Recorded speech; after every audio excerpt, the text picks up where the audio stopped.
ท่านเอ็นธรรมดาแป๊บเดียวสู่มือเพิ่นขนาดครับต้องเบิ่ง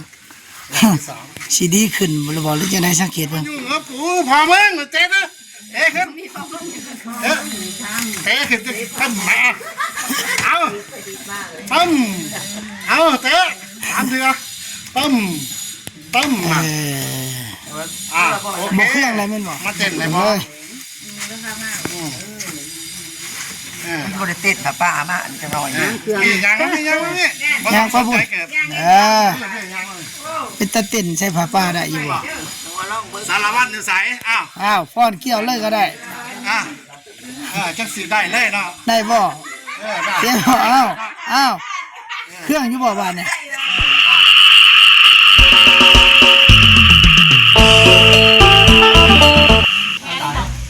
เอากราบทักทายสวัสดีพี่น้องผู้ดีเฮากำลังสิออกไปหน้าพี่น้องเอ้ยน้องพายกระเป๋าสิไปหัวหน้ามาผู้ดีมาหอดเงินย่าแม่เพิ่นเงินไม่ซ้อนนะที่เพิ่นบ่สบายเพิ่นเจ็บหลังปวดแอวแล้วก็มีหมอนวด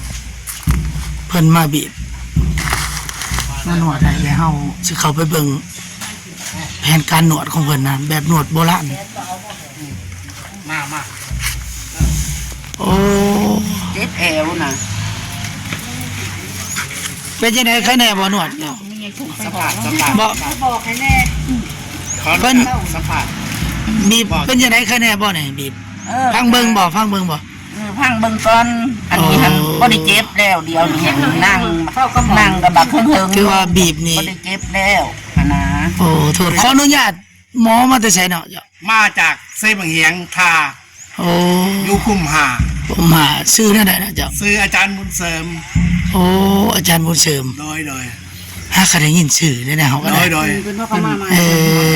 นวดเนาะแต่ก่อนไปอยู่ไสแต่ก่อนไปศึกษาเราเรียนวีซ่าจากต่างประเทศโอ้ประเทศได้เนาะเจ้าไปอยู่ไปหลายประเทศหลายค่ายโอ้ที่ว่าโลกร่วมค่ายๆเฮาเรียนหนังสือโอ้เจ้าถือว่าพายเส้นพายเย็นโดยเฉพาะเนาะโดยคนมานำขึ้นย่นขึ้นไปโอ้แน่แม่ใหญ่คือได้มานำซั่นแม่ใหญ่หมอลำจำปีนี่เพิ่นนั่นไปปัวน้ำหนาวแล้วตะกี้นี่แม่ใหญ่นี่เคยเจ็บเจ็บเป็นแล้วไปปัวน้ำเพิ่นเจ็บเบิดไปปัวน้ำเพิ่นเศร้าแล้วก็เลยมาแนะนำให้ผู้นี้อีกเนาะร้านทำข้าวลูกร้านมาหลิงมาเคยอยากมาบึงน้องคอนแน่เจ้าอันนั้นคือแม่ใหญ่หมอลำจำปีตะกี้ผู้ใดเกิดท่านสิฮู้จักหมอลำจำปีตอนนั้นเนาะหมอลำคู่ขน้อยยังข้าหูแล้วเนาะเจ้าเนาะขน้อยยังยำในมะขามโอ้ไม่เป็นหมอลำสมัยตะกี้บางทีเรายังยำในมะขามสมัยมาเบิ่งบุญอยู่ในวัดเนี่ยสมัยตะกี้เว้ยอายุจักปีฮะ50 กว่าโอ้ยรุดบักเลยหลายเลยมันบ่หลายเลยโอ้เจ้าไปบุยไปนวดแล้วเจ้าเจ็บใช่ยังจังได้ไปบีบกระดูกทับเส้นในแอวกับมือมึนในมือใครอุ่นอุปนมานได้กระเซ้ากันบอกไปบีบจักเทื่อไปบีบเทื่อเดียวเท่านั้นเทื่อเดียวเช้าเลย2 นาทีโอ้นี่ใครหาคนมาเลยจ้ะเบิ่งสิว่าเด้อแขนนี่ก็ยกบ่ขึ้นนี่อ๋อฟังเบิ่งมันคันแม่ซ้อนบีบนี่เช้านี่สิหลายคนสิไปบีบนะเดี๋ยวนี้หามาเลยเดี๋ยวนี้อ๋อปวดหลังปวดแอวหามาเลยนะถ้าไม่ได้สอนไม่ได้สุดไปหามาเลยทำไมยังสุดแล้วให้ทานไม่ใช้นั่งลงคลิปเลยไปไหมไปบอกแล้วต้องหันในนั้นเรายังหันมันลังขาวเงินลังเงินปลาอิดบ่แม่นเงินลังขาวตอนนี้ถือว่าประจำอยู่เสียบางเฮียงเลยนี่เนาะนาวัดจะทานจันทร์นาวัดจะทานจันทร์นั่นเลยหาเนี่ยโดยผู้ใดเพื่อนที่อยู่เพื่อนปูผายวัดป่าหนองปูผายนี่ขน่อยคือว่าลูกเคยหลานปูจันทร์หลายโอ้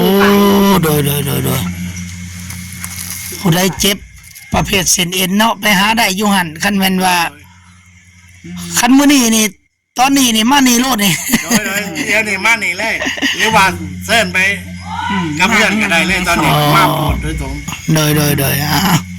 นี่เพิ่นยังเปิดกันอยู่จังได๋ สิมาบีบอีกผู้หนึ่ง ไปเพื่อนนั่นอีกเรื่อง โอ้นี่ได้ผู้นี้ได้สันมานำกันบ่นะ อันนี้คือลูกสาวลาปูจันทร์ โอ้ พาย เป็นเมียว่าจะเนาะโดย พากันบ้านเป็นผู้จักก็เฮามาหาทางนู้นเด้ บีบแล้วนวดแล้วฮักก็ได้ 2-3 นาทีเดี๋ยวฟังเบิ่งเพิ่นน่ะ บีบนี่จักยกปกติมันจังเศร้าจัง แล้วแต่ โอเค แล้วแต่ลูกบุคคล แน่เล่นแต่เฮาว่าซั่นซะ นี่เนี่ยก็บีบ2เทื่อเนาะนี่2ยกเนาะ จ้าจ้า คันยังเจ็บอยู่เอาอีกครั้งที่3แม่นบ่ นี่นั่นบ่ จ้า แต่ว่าปกตินี่บ่เกิน3ครั้งเศร้าเลยเนาะ ยาไอ้การันตีบันนั้น อ๋อ นะ แต่ ไปหาแพทย์โรงพยาบาลเพิ่นยังนัดแม่นบ่ โอ้โดย ใจเนาะ ได้ เขาจะไปคิดประเมินไปเองเกินนะ โดย นะมัน แต่ที่ผ่านมาก็ถือว่าละเศร้านี่หลายนะเนาะ ประมาณนั้นล่ะ โดยโอ้ นี่นะตัวนี้หั่น โดย ให้เพิ่นติดตามเพจนี่แหละ โอ้เพจชื่อเพจน่ะได้ชื่อเพิ่นชื่อเพจจ้ะเพจบางเทื่อมี โดย ผู้ป่วยลูกค้าอยาก ขอบใจ ไปหาน้องก็สิได้ติดตาม ขอบใจ ทาง หลาย เพจเพิ่น เป็นที่เป็นกระบอกเสียง โดยในเฮาก็แนะนำช่องผู้บรรณาพะเลาะเป็นยูทูบเบอร์บ้านเฮา โอ้ ตัว ขาน้อยเป็น FC อยู่เลย โดยเอาขอบใจผู้บรรณาพะเลาะไปหาปลาเขาป่าเขาดงหาอยู่หากินแล้วก็ทางทั่วไป แล้ว ตอนนี้เฮาสิเอาเพจเพิ่นให้พี่ให้น้องฮู้จัก เวลาผู้ใดเจ็บเป็นอุ่นสิได้ติดต่อหาเพิ่นได้โอ้ในการบีบนวดนี่ถือว่าเฮาใส่ค่ายบ่โอ้ ไปเฮ็ดจักบ่ยัง1,000 บาทพุ่นนะ โดย คอยนี่แล้วคนว่าคอยโนบมือ3มื้อพุ่นเลย เนาะ 4มื้อก็ขึ้นไปเลยให้โนบใส่คอยมันบ่มีคอยว่าเดียวนี่หั่น ปลาอ้วนเนาะ จ้า โดยปลาอ้วนเป็นภาษาไทย อันนี้เพจของเพิ่นเพจบุกเนาะ เพิ่นไปใกล้ ติดต่อหาเพิ่นได้นี่พี่น้องเอ้ยพิมพ์เข้าไป ว่ารักษาไปก็สิ โดดว่าเนาะที่เอาไปนี่ครับพวกนี่ นั่นล่ะ เขาก็ไป ขออนุญาตถาม หลังจากรักษามาเป็นจังไดเนาะอาการปวด ก็ไข้แน่เลย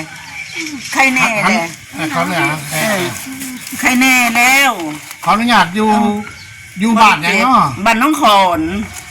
สมบัติ บ้านโน่นสมบัติบ่ น้องคอน บ้า นี่ น แห น้ ละ องขอน โอ้ บัน ซื้อยังเนาะ ชื่อแม่สอน อ่า บันน้องคอนเมือง ชื่อแม่สอน ซื้อแม่สอน โดย โดยปวดไปหาหมอว่ามีอาการหยัง โอ้กระเจ้าก็ว่าเอ็นชาบเส้นชาบอินคือ จะหยาบแท้ เสียม กระเจ้าว่า เสียม เส้น เอาเสียม ทับเอ็นทับเส้น เฮ้ย กระดูกทับเส้นกระดูกทับเส้นนี่ เออ บอก โดย โอ้แล้วไปหาหมอ ไปหาหมอบันนี้ไปหาหมอบ้านนั่นยังขอมาจักชื่อ เราบ่ต้องเอาซื้อมัน เออบันนี้เลยไปก็เจ้าบีบทั้งหลัง โอ้ยโดยเลย บีบทั้งแหลงแล้วก็เจ้ามาบีบทั้งหน้า โอ้ย บีบทั้งหน้าแล้วเนี่ยมาคมตัวนี้บาดนี่โอ้ยขอว่ากระดูกหางกระขางมันนี่เจ็บปาบลูก โอ้ยสลับ โอ้ยบันมา ท่านมาหาอาจารย์เนี่ยเป็นยังไงดีขึ้นบ่ บ่ได้เจ็บเดียวนี่ฮะ โอ้ความหมายว่าดีขึ้น โดย โดยเอาสาธุขั้นบ่ดีบัดนี้อันนี้ได้สองบาทนี่ โอ้ยชอบโดนแล้ว สองได้หลาย ชอบหลดไปยังฉัน เด้อพี่น้องมือนี่อยู่น้องขอนเด้อพี่น้อง อยู่น้องขอนการันตีอยากจังไดยกมือจังได ชา สาธุ ชา เป็นอาจารย์เพิ่น สิ เอา ขับปลาก่อน โดย ขอเวลาไปหาหน่อไม้ โดย บายบาย อันนี้คืออาจารย์เพิ่นที่เพิ่นมานวดมาบีบให้ในสอนรู้สึกว่าตามการสัมภาษณ์ มาบ่เช้านี่ ถามเพิ่นก็ว่า คอยนั่งเลยว่า เศร้าพี่น้องเอ้ยไข้แน่นะบ่เห็นปวดแต่เก่าเพิ่นนั่งอยู่นี่ ข้ามือ เจ็บ คอยในนอนแล้ว ก็ติดตามไปอีกว่ามื้ออื่นสิยังเจ็บอีกบ่หรือสิหายขาดเลย จะ เนี่ย ข้ามอยู่จังสิเด้ข้ามอยู่เนี่ยนี่อันนี้ผักเขาได้ มาผู้ดีมาเบิ่งผู้ใดเจ็บผู้ใดปวด ผู้ดีอาจารย์เพิ่นมาโผดมาพาย เจ็บอันนี้ บีบนวดเจ็บเส้นเจ็บเอ็นนี่แก้ได้ได้เบิร์ดขันบ่อยผู้ชาย ชื่อว่า คอยนี่ผู้ชาย ผู้หญิงก็ได้เนาะผู้หญิงก็แม่นนี่ตั้งต้องการไผเรื่องเอา หมอนวดผู้หญิงผู้ชายต้องการหญิงต้องการชายก็ได้ นี่เนี่ยเศร้าล่ะ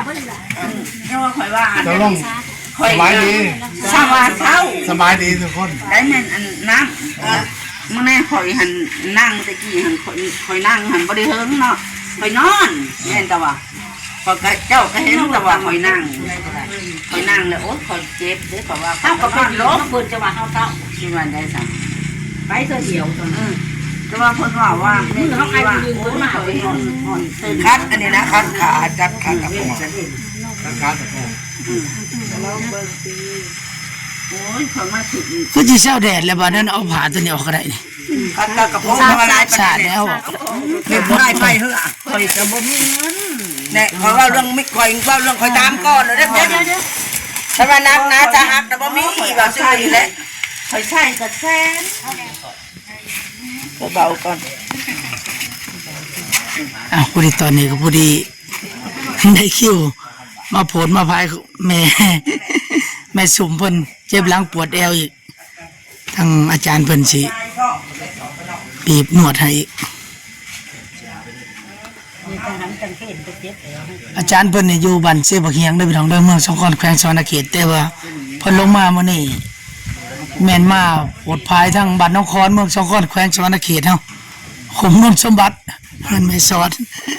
อาจารย์บุญเสริม อาจารย์บุญเสริมพี่น้องเอ้ยติดตามเบิ่งทางเพจเพิ่นก็มีซื้อปลาอ้วนพี่น้องเอ้ย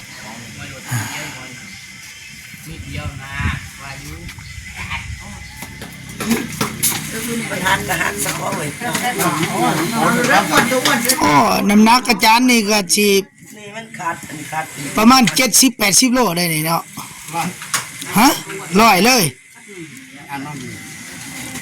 เอาชอบมือเพิ่นแขกคนดีอยู่บ่ใครกันดอกบ่เป็นตาฮักดอก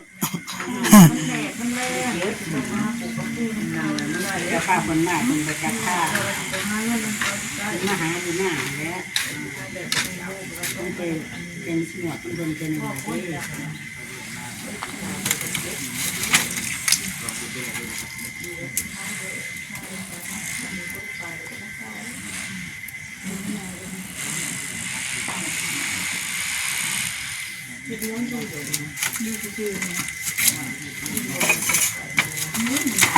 ไปเช็ดกาแฟแม่ผลิต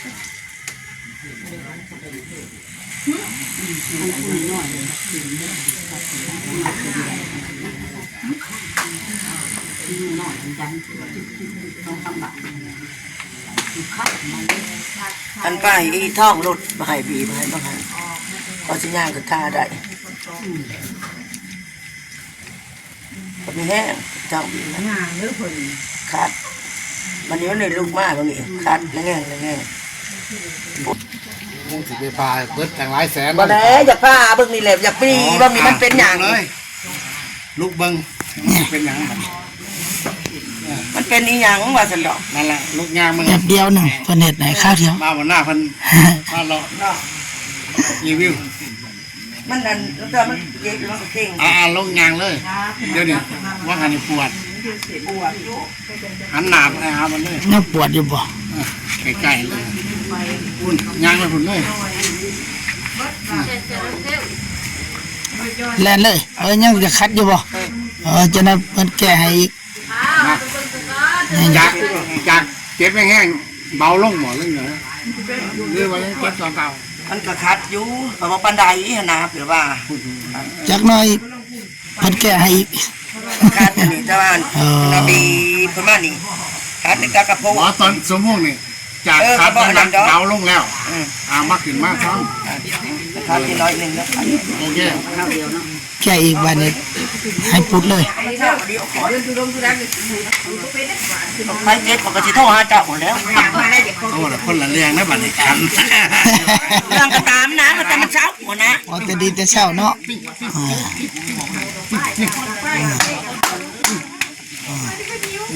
มันมึนหนดปฏิ โอ้ แล้วมันนี่ก็เทื่อข่อยก้มแล้วเทื่อข่อยก้มเองข่อยดีเองข่อย อย่าบ่แห้งอันนั้นตั้ม จำพญาตวาดไปทางหมด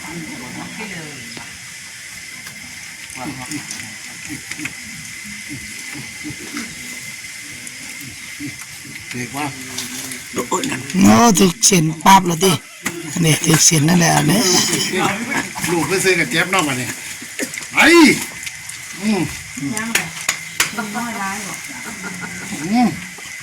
บ่ได้บีบแห้งซำเนาะเจ็บปั๊บแล้วบ่ถึก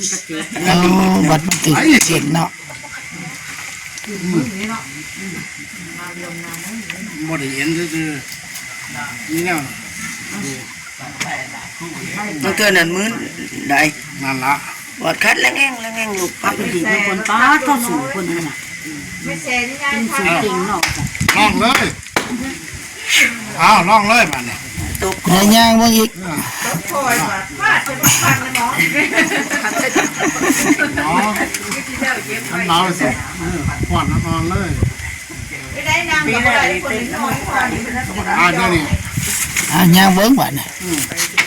ไปได้ยังคัดอยู่บ่หรือจังได๋ อยากมาทั้งนี้จังเลย เอาไป นั่นมันลงไปได้ โอ้โยยังปวดอยู่ ยังขาดอยู่นะ ยังขาดอยู่ อันนั้นว่าใครรู้นี่นะมันอยู่ ยังไข้ยังมาแล้ว ไปโดย ไปขึ้นมาอยู่ เอาอีก แต่ว่าคันพรโยแล้วยังคัดอยู่เนาะเอาอีกบัดนี้เอามอแล้วบัดนี้ ไข้แล้ว ไข้ขึ้นเนาะรู้สึกว่าอาการสิ มีหน้านอนกระจิบ ฮะโอเค Ờ. มาอีกเพิ่นแก้ให้อีก มันบ่แม่นธรรมดา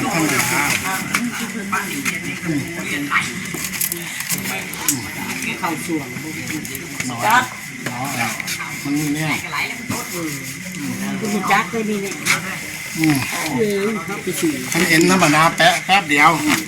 สู่มือเพิ่นขนาดครับเพิ่น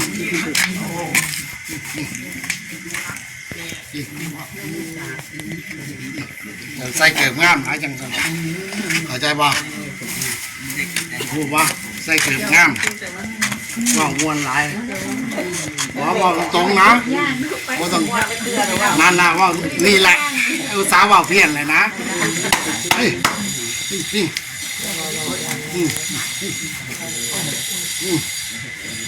เฮ้ยเดี๋ยวลูกก็สิโอ้ยน้องมันเอ้า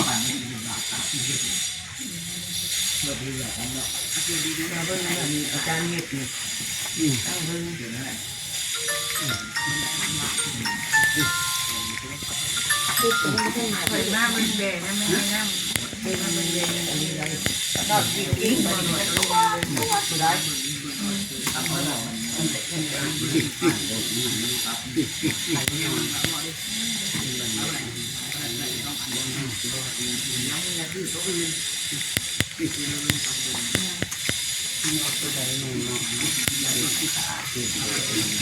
ม่ใช่นี่ เอาไหม อ้าวรอบนี้รอบที่3บัดนี้ลองเบิ่ง สิดีขึ้นบ่หรือบ่หรือจะได้สังเกตเบิ่งแล่นได้แล้วบ่จักบัดนี้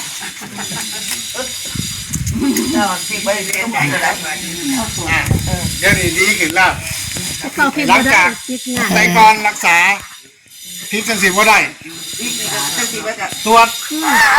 เดี๋ยวนี้บ่ได้เป็นหยัง บ้านนี่เขาย่อกันเลยกัน นั่นต่อไปสิเตะตีนดิดเตะกันนะมึงอย่ามายุ่งกับกูพอมึงเตะนะเตะขึ้นเตะขึ้นตั้มมาเอาตั้มเอาเตะ3 เดือนตั้ม เออ โอ บ่ เค เครื่องแล้วแม่นบ่ สาธุ แหม่แต่เก้าบิดเนี่ยนั่นแหละปวดติ ส เอาขันมาเอาขันมา อาจารย์ กระแทกขนาด จบเป็นให้ยับให้ลูกต่อไปมีปัญญาหาดีเด้ออาจารย์เด้อเพื่อไม่เจ้าอย่างเขาแม่สุขมันต้องขอนะจ้าถูกเพื่อให้เจ้า ลุกขึ้นมาลงมาเลยมาเต้นเลยพ่อ บริเตนป้ามาอันจะน้อยนะ มียังนี่ยังพ่อใส่เกิด เป็นตะเต้นใช้ผ้าป่าได้อยู่บ่ สารวัตรอยู่ใส่อ้าว ฟ้อนเกี่ยวเลยก็ได้ จังสีได้เลยเนาะ ได้บ่ ได้ เกี่ยวอ้าวเครื่องอยู่บ่บ้านเนี่ยเครื่องบ่ สุดการันตี โดยสาธุในภูขาช่วงเศร้าเด้อเบาบางแหละ ไข้ขึ้นบ่ ต่อไปไข้จักน้อย ว่างานโยกบ่ได้เนาะเดี๋ยวนี้โยกได้แล้วเนาะ บ้านนี้ เดี๋ยวโยกชาละวันได้แล้วพี่น้องเอ้ยเอ้า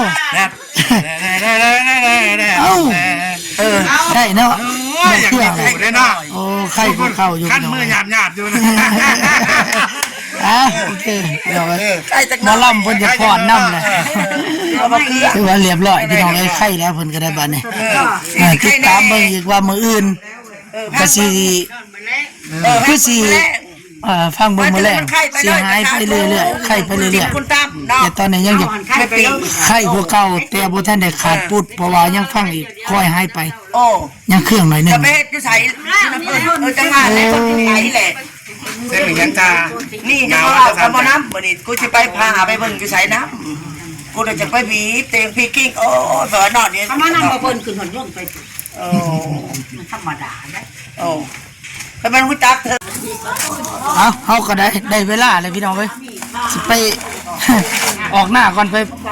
ตอกลักหัว เป็นจังตาตาของมันคือขาดเลยครับ มาเอา นอนมาสู้กับเขาระยะใครติด คือว่ากายมาสิออกมาหน้ากับผู้ที่เห็นเพิ่นพอหมอเพิ่นมาถึงเพิ่นหน่อยเฮาก็เลยมาแวะเบิ่งพี่น้องเอ้ยเอากะสิซ้ำนี่ก็ได้พอหมอเด้อเด้อๆๆขอหมอออกไป บาย สิไปออกให้ออกหน้าไปล้อมหัวอันนี้คือพ่อหมอบุญเสริมพี่น้องเอ้ยเซบางเฮียง ยินดีสิหูจัก เด้อๆๆเอา